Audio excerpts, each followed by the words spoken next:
నమస్కారం. సంబంధాల్లో నమ్మకద్రోహం చాలా సున్నితమైన, ఇంకా చాలా సంక్లిష్టమైన విషయం. దీని గురించి రకరకాల అభిప్రాయాలు, అపోహలు మనం వింటూనే ఉంటాం.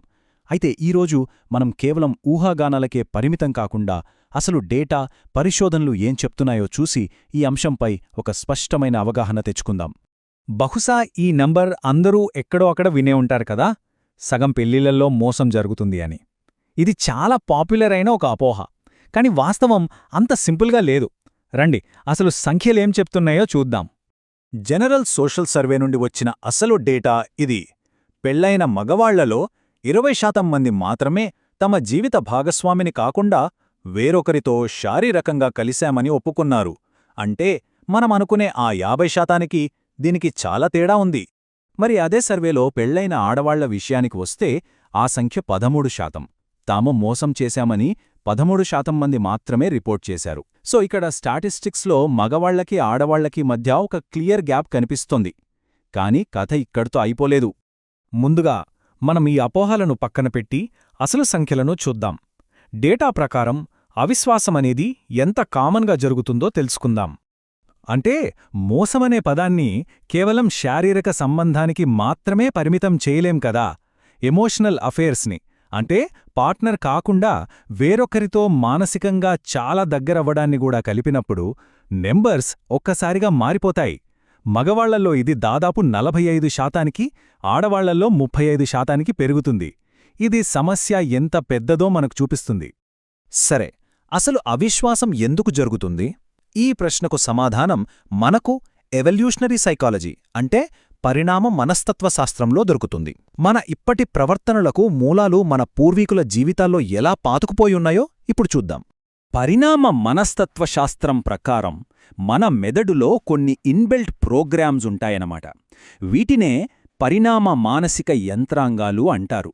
లక్షల సంవత్సరాల పరిణామంలో మన పూర్వీకులు బ్రతకటానికి, వాళ్ల తరువాతి తరాన్ని నిలబెట్టుకోవటానికి, ఎదుర్కొన్న సమస్యలను పరిష్కరించడానికి ఇవి డెవలప్ అయ్యాయి.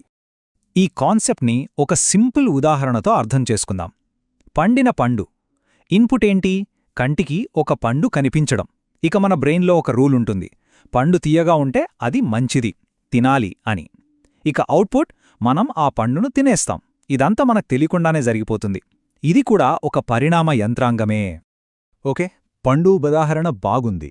కాని దీనికి మనం మాట్లాడుకుంటున్న అవిశ్వాసానికి, అసూయకు సంబంధమేంటి? అసలు కనెక్షన్ ఎక్కడుంది? ఆ ప్రశ్నకు సమాధానం ఇప్పుడు తెలుసుకుందాం. ఒకప్పుడు మన పూర్వీకులు ఎదుర్కొన్న సమస్యలు మగవాళ్లకి, ఆడవాళ్లకి వేర్వేరుగా ఉండేవి.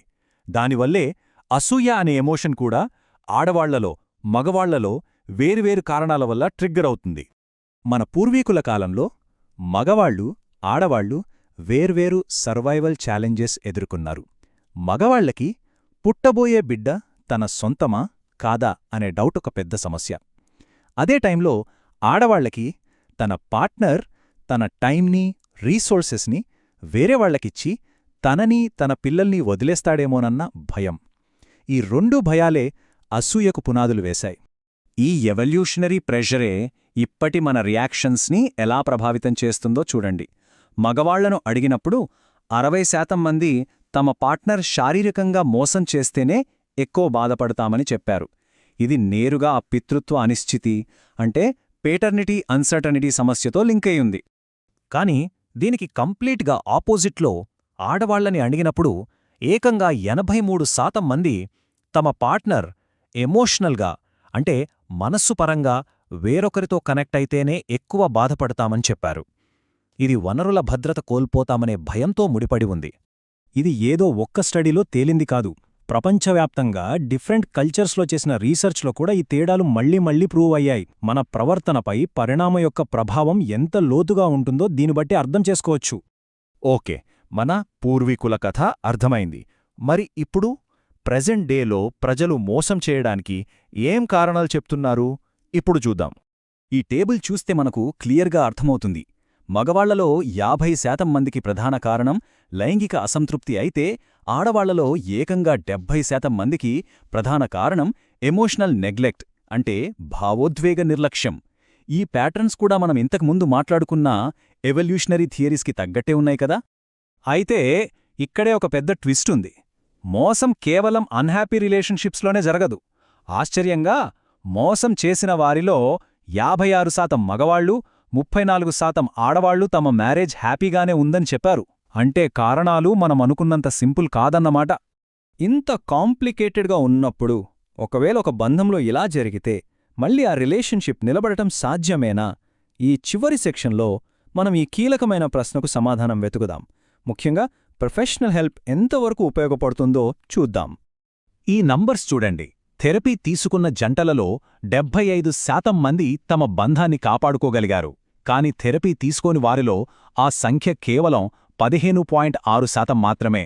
ఈ తేడా ఎంత పెద్దదో చూడండి. ప్రొఫెషనల్ గైడెన్స్ ప్రాముఖ్యత ఏంటో ఇది స్పష్టంగా చూపిస్తుంది. అయితే ఒక విషయం గుర్తుంచుకోవాలి. కోలుకోవడమనేది ఒక సుదీర్ఘమైన ప్రయాణం. ఆ నమ్మకాన్ని మళ్లీ నిలబెట్టుకోవడానికి, బంధాన్ని బాగుచేసుకోవడానికి సాధారణంగా 2 నుండి 5 సంవత్సరాల సమయం పడుతుంది. దీనికి ఇద్దరి వైపు నుండి కమిట్మెంట్ అవసరం. సో ఫైనల్గా మన ముందు ఒక పెద్ద ప్రశ్న మిగిలుంది. మన ప్రవర్తనను నడిపించేవి లక్షల సంవత్సరాల నాటి ప్రోగ్రామింగ్ అయితే, ఈ పాతకాలపు బ్రెయిన్తో ఈ ఆధునిక సంబంధాలలోని సంక్లిష్టతలను మనం ఎలా ఎదుర్కోవాలి? దీని గురించి ఆలోచించండి.